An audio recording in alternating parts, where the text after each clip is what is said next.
put the bed in the crash position. Next thing I know, I'm getting a central line in my neck. Was induced into a coma. They had to intubate me. It was just a mess. She was ill, but she didn't believe me until she went out and left me with the neighbour, and I literally had a crisis and I was in pain. The first time, I remember I associated the word with sickle cell, and I went home to Google what a crisis was. I was lucky to have one doctor who actually cared. They were crazy. It sounds crazy. I would just ask a friend to stay indoors with me over lunch. And I asked this girl, I was like, oh, stay inside with me, let's play. And she was like, why? And I was like, oh, because I have sickle cell. She was like, what's that? And I was like, I don't know. And I was 10 then.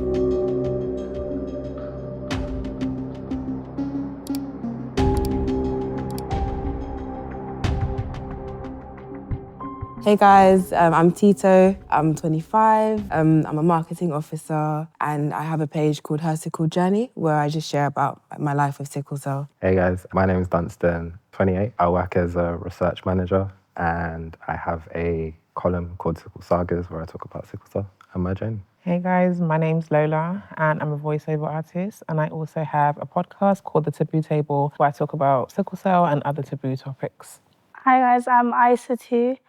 I am currently training to be a teacher, and I have a sickle cell charity that's based in Africa called Africa Sickle Aid, where we just help and support people in Africa with sickle cell. So my name is Manny. I'm a rapper. I'm 30 and some change. And I also head up We Are Not The Same, which is a sickle cell group dedicated to awareness and changing the narrative for sickle cell in the UK.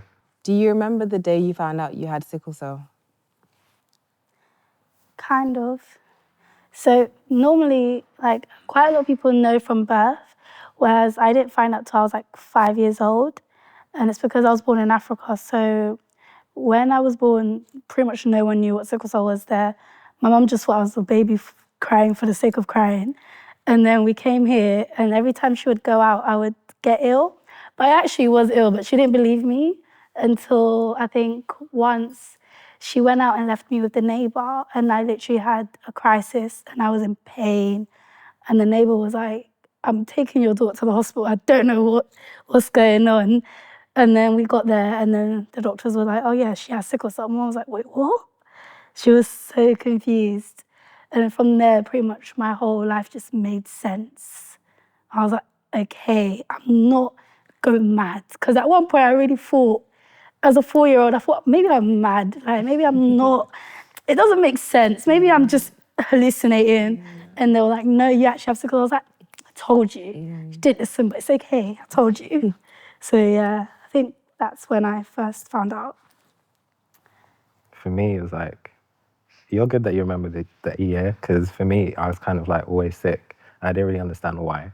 And I thought it was normal to be that. So like 4 or 5, these pains, I'm like, I'm in pain. My mum's kind of looking after me. Like, my mum knew, but I don't think it was ever a conversation that like we had. So they found out at birth, because obviously it's genetic as well, just to make that clear. So it's kind of like, she knew, and then I think it was 8 where I became really aware that like, no, this isn't right. Like I think it was actually her wedding, and I was super excited and everything like that. And then I got a crisis in my back, and I was like, this pain is not normal. Like, is it because I'm happy? Is it because I'm excited that I have this pain? So it was from there I was like, yeah, no, something's not right. And then I overheard her having conversations with like my teachers and stuff as well. Like, he's got sickle cell, crisis, this, that, and the other. And that's where I was like, okay, yeah, there's something different. And then obviously you have like your doctor's appointments here in the UK. So that's where I was like, okay, yeah, sickle cell. I don't actually remember finding out what age I was when I found out, but I just remember always being sick and having hospital appointments and just seeing the pediatricians, but I didn't know what I had was sickle cell, and I didn't know when I was having a crisis was called a crisis until secondary school. I went in with my friends, I went to A&E, and I was having really bad pains. And the doctor came in front of all my friends and he said, oh yeah, you're having a crisis. And that was the first time. I remember I associated the word with sickle cell, and I went home to Google what a crisis was. And I don't know, I felt like I went down a rabbit hole, like, okay. And yeah, everything made sense, but it just, I don't know, it was so confusing. It just made my life make sense from that point forward. I think like for me, my parents were told when I was about 18 months old. My earliest memories are just, I remember the taste of antibiotics. You remember the kind of banana flavored antibiotics? That memory, that taste is like etched into my brain. I'll never forget that taste, that smell. And I always used to remember going to A&E as well. So in terms of when I found out, I couldn't tell you that, but I have memories associated with A&E and stuff. So yeah. Yeah, I think mine is similar in the sense where my parents both knew that they were carriers. So my mum was tested while I was still in the womb. So they knew from early. And I always say like it's a thing where they were able to prepare from the get-go. But I feel like, yeah, like my childhood is just like flashbacks of being like carried to the car in pain, being driven to the hospital, being so scared when they're gonna put the needle in me, like to connect me to the IV fluids. Just things where it's just like something is wrong, but because I was so young, I didn't really piece it all together. And it was when I got older that I started to realize, okay, this is because of something, like it's not a normal occurrence for a child. So yeah, like my parents knew from early, but I started to deep it a bit more when I was around like 10. But yeah, that's me. Okay. I'd never been more like excited and sad to meet someone else with sickle cell. And I was like, okay, like I'm not mad. It's not just happening to me. And then it was from there that I realized there's actually so many other people. And that's when I was like, okay, I have to meet everyone that I can meet because there's so many different experiences. And when you speak to them, you're like, you go through that as well. Like, I would call my friend, literally speaking to her yesterday, and I was like, I'm currently in a chest crisis, and like this is going on, but I'm not. Like, I'm a bit confused. She's like, no, don't worry, it's happened to me too. I was like, okay, I'm not mad. It's not just me. Okay, cool, I'm good. So yeah, I think that's important as well for the next generation to have. Is there one specific memory that sticks out the most?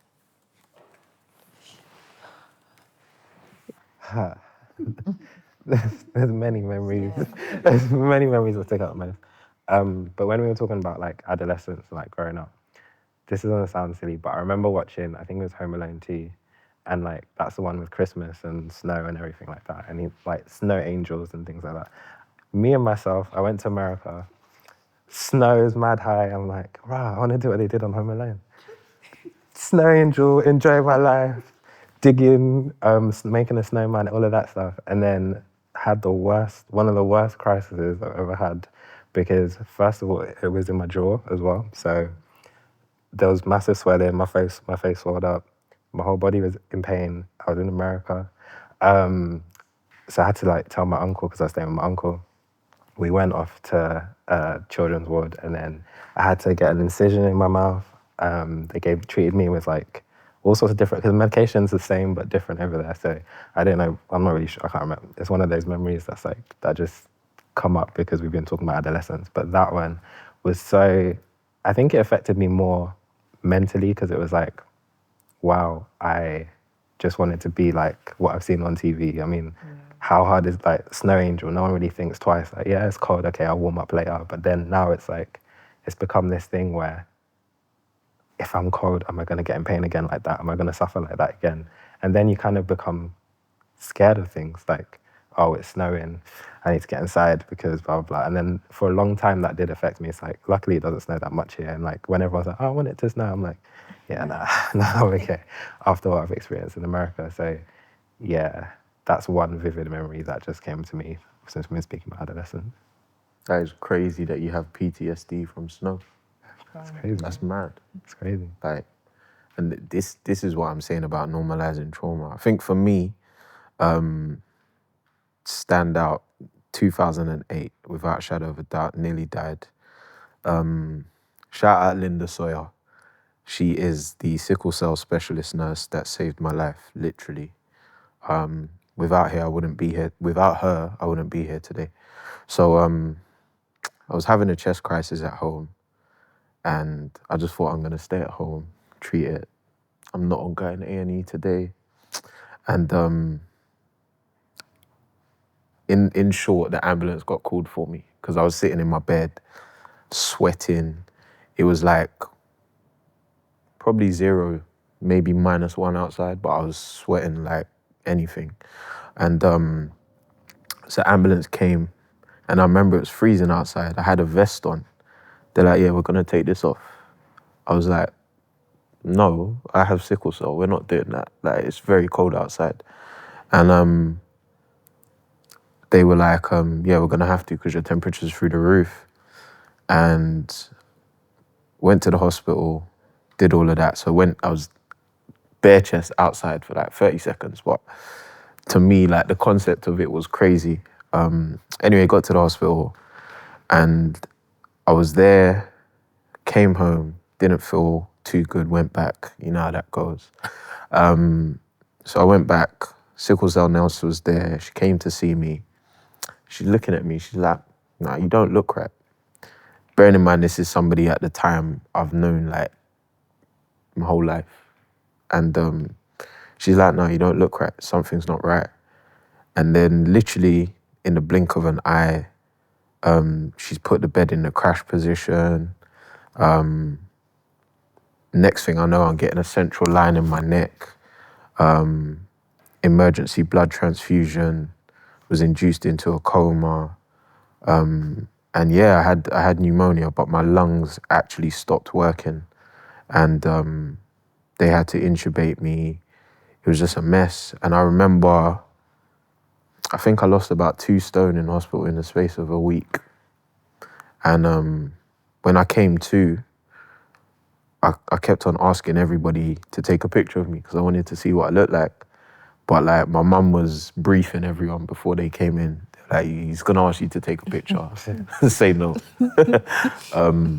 But yeah, that was the stick out memory for me. It was a very scary time. It was in the papers actually, which is strange because that was 13 years ago, but I feel like the progress has been nowhere near it needs to be. But yeah, for me, that's my stick out memory. How has sickle cell impacted the way you live? Oh, how hasn't it? Would be a better question. Yeah, that's yeah. It impacts everything I do in life. Wake up in the morning, every aspect of my life has to be planned out, even the spontaneous parts. Down to sickle cell determines the underwear that I wear. It determines the socks that I wear. Because people are probably gonna be like, what's he talking about, the socks? So, see the elastic in your socks? If that's too tight on your skin and you have sickle cell, it can put you into hospital. I've been there many a time, I promise you. And so, yeah, like it affects everything. It affects how you react to a situation because when adrenaline kicks in and it's fight or flight, if you don't breathe through that adrenaline properly, crisis. Yep. Yeah. You get too hot, you get too cold, Yep. you get angry, you get sad, you get stressed. Somebody else take the mic, man, because it's mad. Even with the angry, like, I always tell you, like, I'm not an angry person because I don't have time to be in hospital because you want to piss me off today. Like, Yeah. Don't play with me. I'm gonna just laugh at you and say, okay, now move, because I'm not gonna. No, I can't. That's what I tell people. I said I don't do back and forth If because I can't afford to do a back and forth. My back and forth is I'm gonna end up in hospital. It's gonna be like no. please. I feel like a lot of people ask, like, oh, like, I don't know, or they say, I don't know how you do it, X, Y, and Z, but it's more of a thing where it's like, it's all we've known kind of thing. Yeah. So it is our life in the sense that we can't ignore sickle cell because then it will literally take over. We have to cater for it. Just be intentional, really and truly. I think we don't have the luxury of just strolling through life. We have to be like, okay, we're doing this properly kind of thing. And yeah, I think that's... Even with the spontaneous thing, I feel like some people don't understand. But, oh, let's just go here. I'm like, you should have told me this yesterday. Because if you told me this yesterday, I wouldn't have went out yesterday. And I would have now I can planned. go out today, Yeah. but you did tell me. So I went out yesterday and I'm not going out today. So maybe tomorrow, like next time tell me a day before. And I don't think like they understand, like, I can't do spontaneous like that unless it's something really chilled. It's it's not for me. Like, find someone else.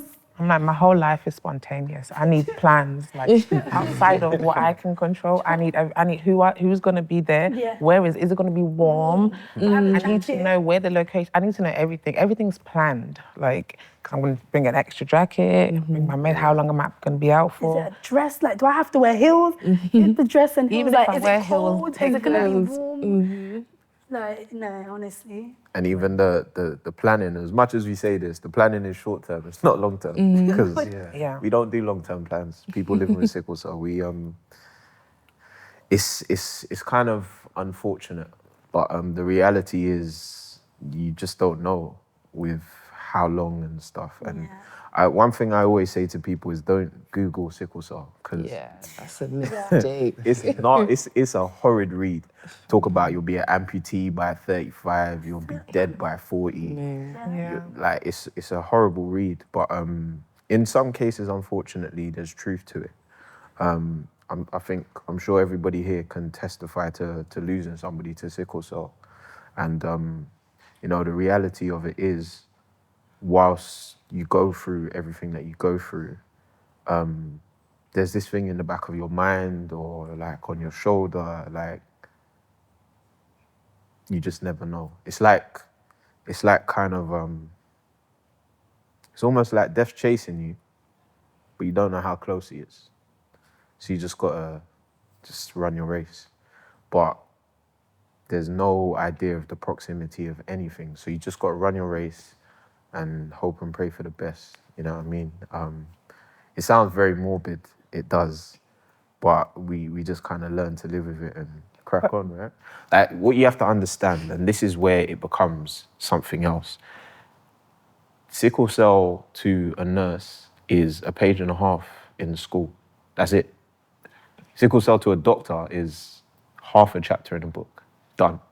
If you're interested in it, then you can go and pursue it. Yeah. But other than that, that's it.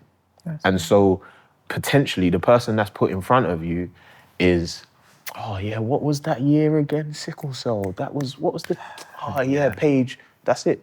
That's all it is. Unless they've done due diligence. And it's depending on where they're located as well. Like I remember I have a friend, she went to, I can't remember the hospital, but she was out of London.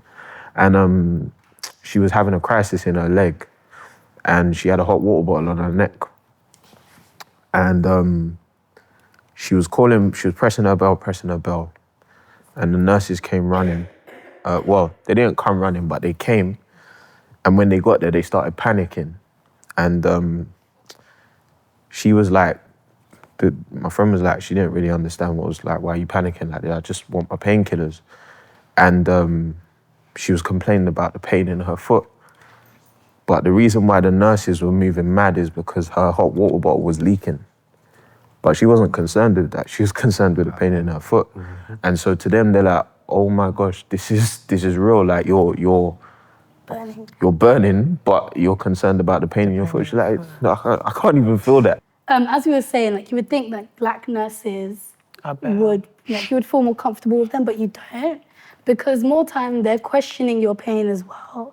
So I've had, like, even if I've been in A&E and it's like an ensuite toilet in the room, but I'm in a leg crisis, so I can't move anything below my waist. And I pressed the buzzer. I'm like, okay, I need the commode. I need help. And she just looked at me and she was like, but the toilet's right there. And I said, I mean, I'm not blind. I can see it's there. I can't. She's like, but it's only 2 steps. So you're telling me you can't walk 2 steps? And in that moment, I really just looked at her and I said, if I could walk the 2 steps, I promise I would not be sitting where I am today. Like, are you not understanding? And from then, it's just like, you would think the black ones would help you, but they don't. Even with the race thing, I'm not a race. I had a black nurse come into my room and tell me to quiet, like my cry is too loud, that the guy next door has cancer, so I should lower, that his problems are worse. So my tears, if I can turn down the volume of my tears. So for me, yes, representation matters, but what kind of representation are we talking about? Honestly. Oh man, you have to laugh, you know. You have to laugh. If you don't laugh, you'll cry. If you don't, you'll cry and kill someone. Like, it's mad.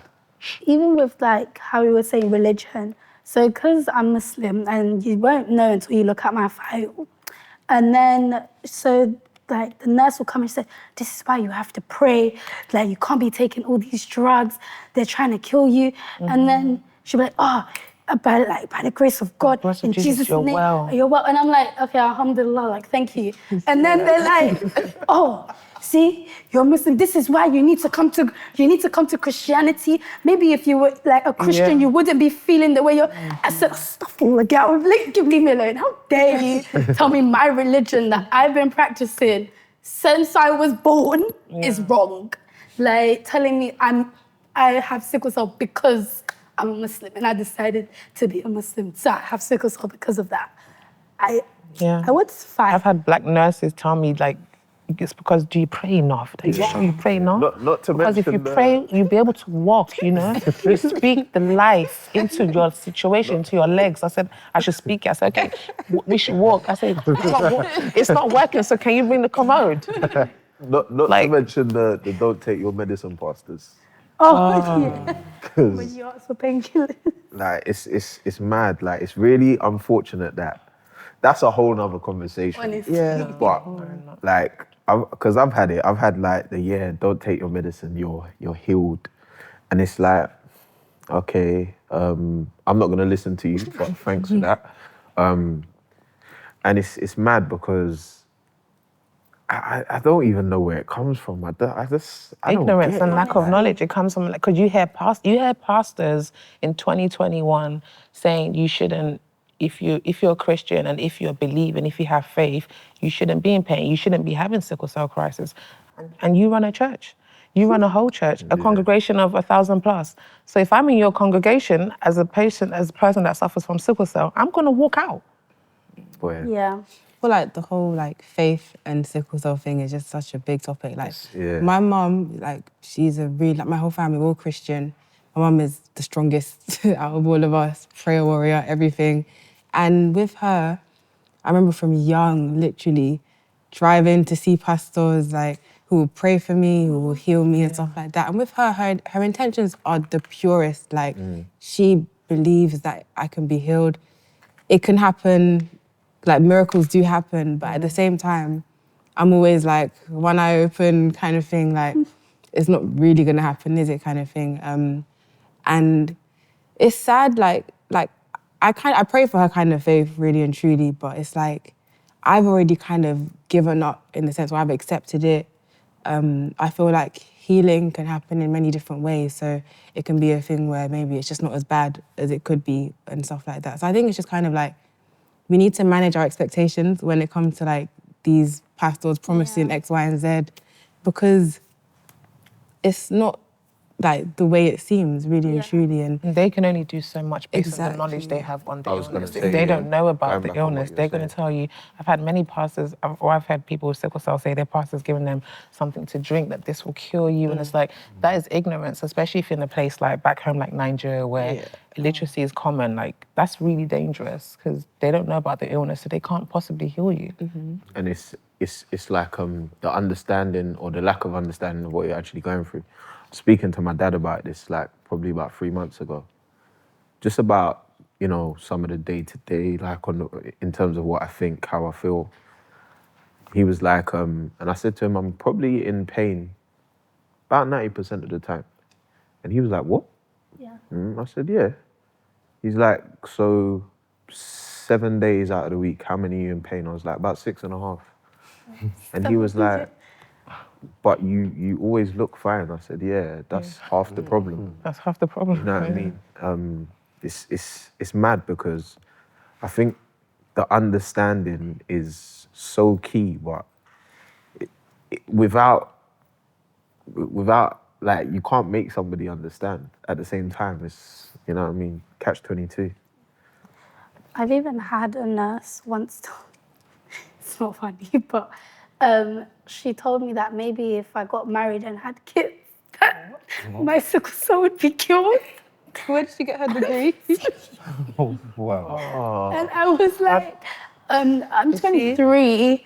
And she was like, yeah, you're never too young. I'm like, so the whole time I've been in hospital, you expect me to find a husband while I'm here, get married, and have a child, all within the space of this admission. Like, huh? She's like, yeah, no, I'm sure you need to find someone. And every time I go back, she asks me, have you found someone to marry? No, like, I haven't. I'm just like, I feel therapy this is so helps ignorant. me. Therapy helps prepare me to deal with people like that, to help me to manage to cope. Because when I come in touch with people like that, when I'm at a pain score of 10, I'm rude. it's gonna take like spiritual warfare to come, like to help to calm me down. What is a? I don't think I've felt like a 10 pain score before. I don't know if it's because my threshold is 100. but I don't think I've felt that. Like over the years I've probably cried once, and I don't think I've felt a 10. I felt like close to it, but I don't think I've felt like total pain, because I think I don't know. I feel for me like that would kill me, because Yeah. That's why we feel like that's why I feel like I'm dying, because it's same. I'm at 9-10. I don't know. Like it's mad, because I feel like when I've gone with like an 8, then I might roll around a bit. I just don't feel like I've felt the pinnacle. I get what you mean. You know what I mean? Because I feel like I'm still here. And that's like, I feel like if I got to 10, I would have to die, because I don't know. Sounds funnier than it should. Yeah. Like, trust me, that's a really awkward joke if you don't have sickle cell, but yeah. But yeah, it's mad. Like, I feel like, I don't know, it's just not quite, you know what I mean? Like, I've been through certain things in life and seen certain things where people are like, did that not hurt? I'm like, nah. Like, you sure? I'm like, nah. You know what I mean? And it's weird. It's very weird. Sometimes, and it's only when you're put in those situations that you realize how much this thing affects you. Because it's like, when I got some of my tattoos, for example, and I went with people to get tattoos in similar places, and they were just going wild, screaming, crying, this and that. And I've gone in same position, tattoo, and I'm just there on my phone, and it's like, what's going on here? But to me, and I think we're so used to just Always being in pain. and pushing through it. Like it's I don't know. Yeah, I think in 2012, I had that like just take me now moment. And that was crazy. It was a build up of a whole bunch of things. Like the ambulance didn't know what to do. They took forever. I had a junior doctor. And where they put me, I'll never forget, there was like a metal bed. So when you have a crisis, like you're just sensitive to everything. So where they laid me down, everything was it just hurt more than it, so it was everywhere. And then I remember when he came and was like, oh, I'm gonna give you some paracetamol. So funny. But It's insulting. It's like It's so insulting. Like your example where you gave with like the gunshot. Can you imagine you got a gunshot and someone says, here's some paracetamol? I don't even take that for period pains. Like, you're playing with me. even for headaches, I don't even take it at this point. Like, it's a joke. Right. And that crisis there, because of the culmination of everything going wrong, it was almost like, yeah, what's the point? And I remember holding my breath. And I don't think you can like die from holding your breath, because your body won't let you. But I wanted to in that moment. Like that was my 10-10 moment. And it was also like, I guess, where faith also interceded as well, because it was like, God, I don't know if I'm gonna make this. I don't even know if I want to continue like this. And it's like, but then there was that moment where it was like, nah, like friends, family, all of that was just coming to mind, and it's like, yeah, there's still stuff to live for at that point. So I got a question for everyone here. Do you realise how strong you are? No. Not until Not someone says it. until, yeah. Or like today, because I'm currently halfway through a crisis. And my mum was like looking at me and she was like, you're so strong. Like you're going to film in a crisis and then you've got your like event tomorrow and you've been working all week. I'm so proud of you. And I was just like, okay, Normal. like just, I mean, regardless whether I like it or not, I cannot go to hospital till Tuesday. So one way or another, I'm fine. I mean, how have you picked the date for when you're going to the hospital? Because I couldn't go today. And I know if I go in today, it's a chest crisis. So they're going to keep me in. Tomorrow's my event. I'm not doing it. I'll rather just, Tuesday I'll go in. Like, I'll take myself in. But yeah, so I think not until someone like says it and I'm like, Yeah. okay, but to me it's like daily life. What about you guys? I feel like a lot of my friends will describe me as like, oh yeah, like she's my strongest friend kind of thing. And I'm like, I don't look at myself, I think I'm really weak. Like I can't fight, I can't do anything, I can't hold my own, but so when they deep and explain back to me like how many things or what I've been through, I'm like, damn, it's actually quite a bit. Like, and I'm still here and I'm still like trying to be as positive as possible and stuff like that. So I guess from that perspective, you're like, okay, yeah, like give yourself credit kind of thing. Like you've been through a lot and I'm only 25 and it's like, still have my whole life ahead of me kind of thing. And it's just like, and I feel like with sickle cell, it's one of them things where you don't really expect good things to happen. Yeah. When it comes to your health. So it's just kind of like knowing that and still going forward kind of thing, still like pushing forward with Vim, like kind of just waiting to see what's going to happen kind of thing. But yeah, I often get described as like the strong friend. Yeah. Yeah, I'd say me too. Like I get described as the strong friend, or you're so strong, what you've been through. But I don't think I don't know. Like I said, it's normal to me because it's normal to me. I just push through, but yeah, I'm kind of desensitized to the word strong. Yeah. Anyway, It's just day to day. it's like, I remember like, I think it was my therapist that said like, you're a black man in South London trying to like do work, life. You also have a chronic condition that affects you.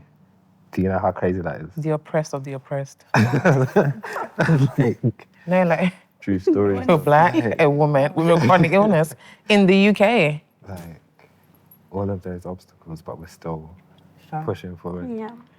And even the strength to speak about it. Yeah.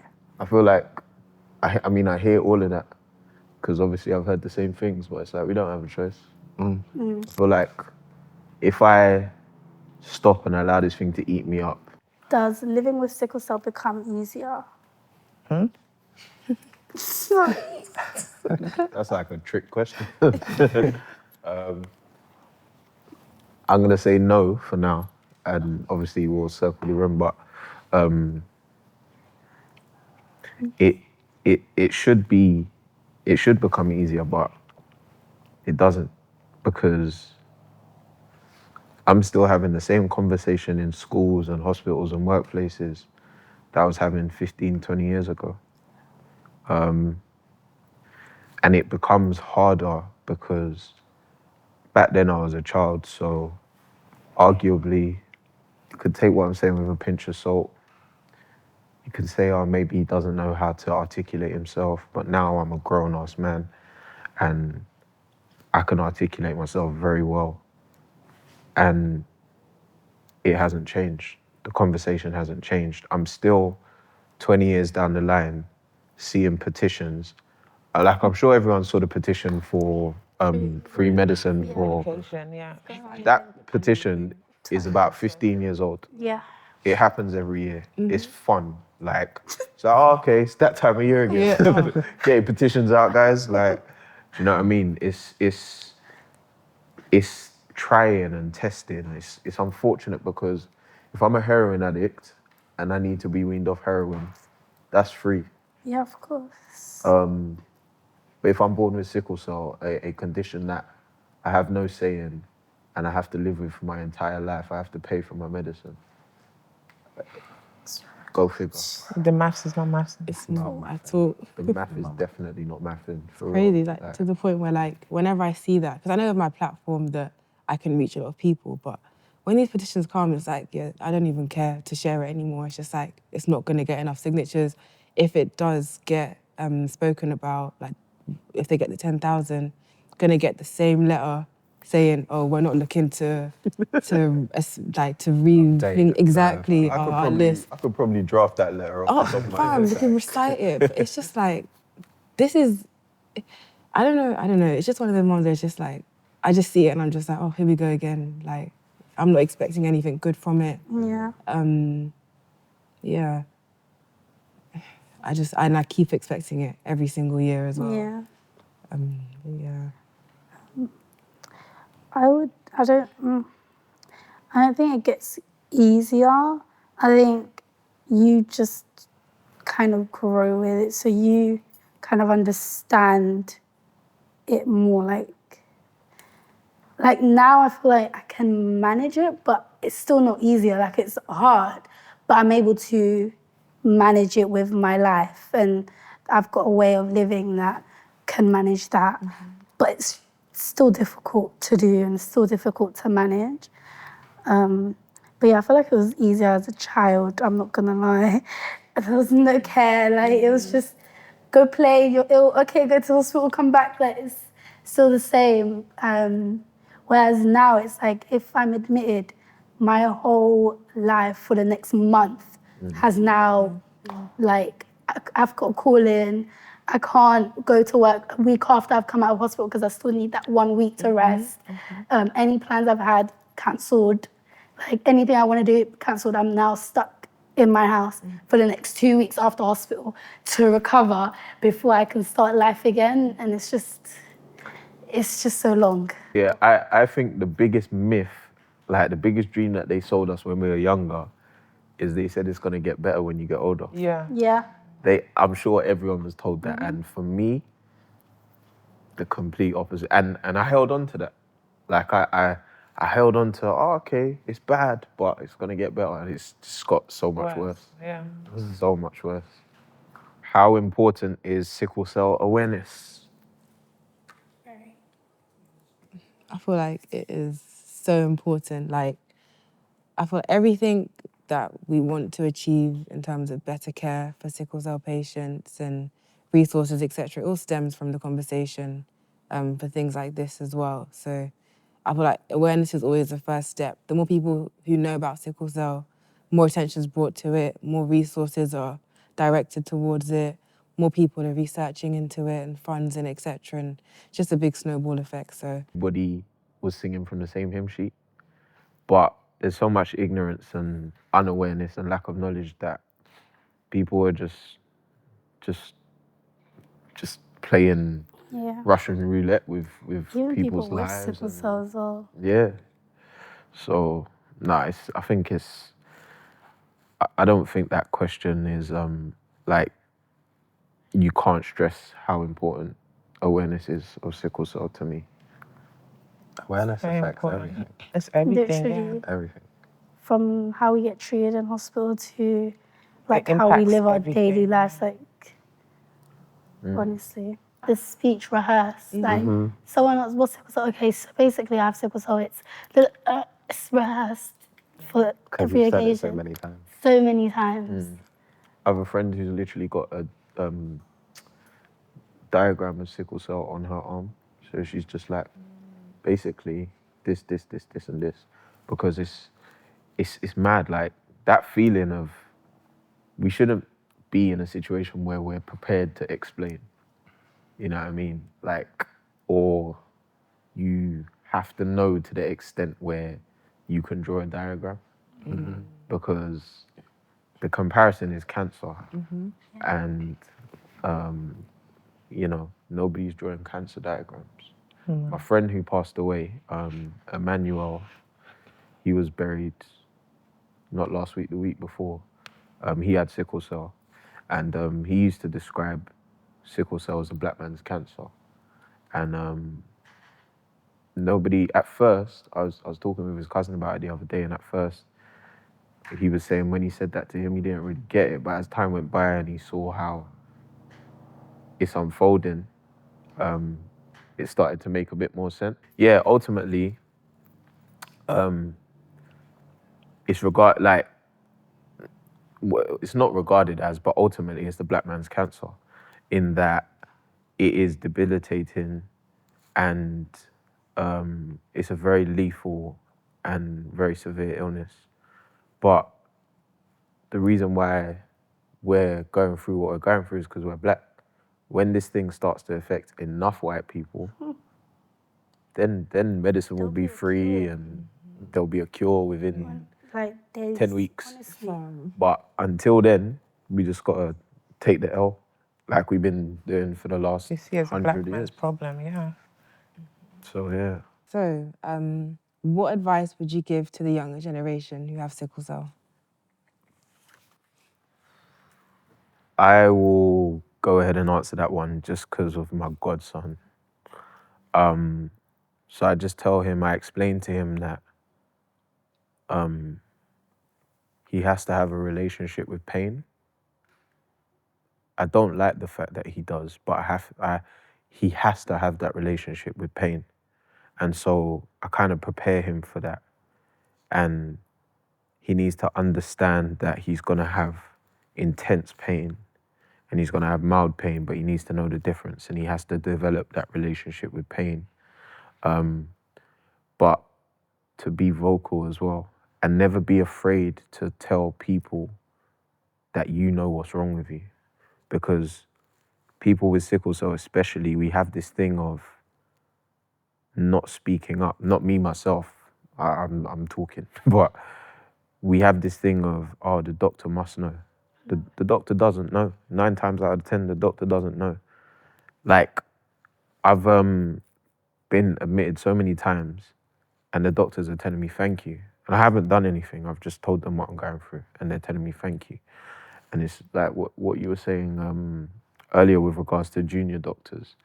You get one of two scenarios of junior doctors. You either get the junior doctor who's on it, top of the class, and he wants to prove himself, he or she wants to prove himself, or you get the one that doesn't know anything.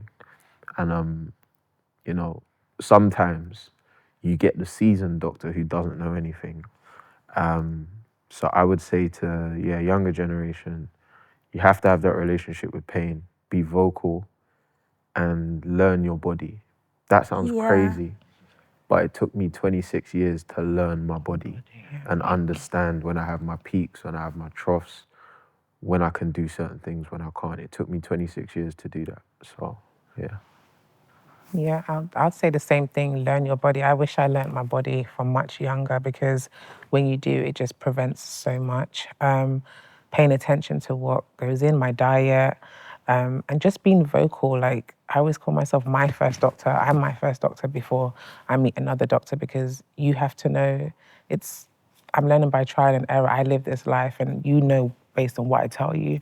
So it's always for the younger generation to just be vocal when they're in pain because we internalize way too much, not just like physical pain, but mental pain with what's going on. And just no one can help you to the max, if you don't speak up. Yeah, I think speaking about something that was like frowned upon, like when I was younger.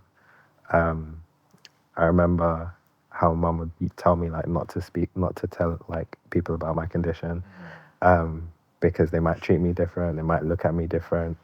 You know how like your parents have like ops in the community or whatever. You don't want them to know to know your situation. So it's like if I was younger, I'd be like, don't be afraid to like speak your truth because it's you at the end of the day, and to not listen as well, because I'm also the person that like if someone tells me I can't do something, I'm gonna try and do it somehow. Whereas I know like some of those can be really damning, like, oh, you have sickle cell, you won't be able to do this. Oh, you have sickle cell, you won't live till this point. And it's like, nah, I'm the type of person like, yeah, I will live way past whatever number you've just given me. I'm gonna do that. But like for someone that's young and impressionable, like those statements that someone might just say like in passing, like, oh, I heard so and so died from sickle cell, and you're telling someone that's like 10 or 11 like that. I had that when I was like 13. My Yeah. brother's best friend died from sickle cell. And for like months, I kept on asking my brother, am I gonna die? And he was like, nah, but he didn't know what to tell me. because he didn't know enough. There wasn't enough out there for him to tell me. But he was like, no. And when back in 2008, I went through exactly what his best friend went through. Exactly the same thing. But the difference was medicine, the advancement in medicine. And Linda, I swear to you, I love this woman to death. But I went through the exact same thing that my brother's best friend went through. And so for him, I can't imagine how traumatic that must have been. But, you know, at the time, I was convinced. I was like, cool, okay, so I'm gonna die soon. I've got like 6 years left, like, and you know, I haven't even begun to live life. So yeah, no, I hear that 100%.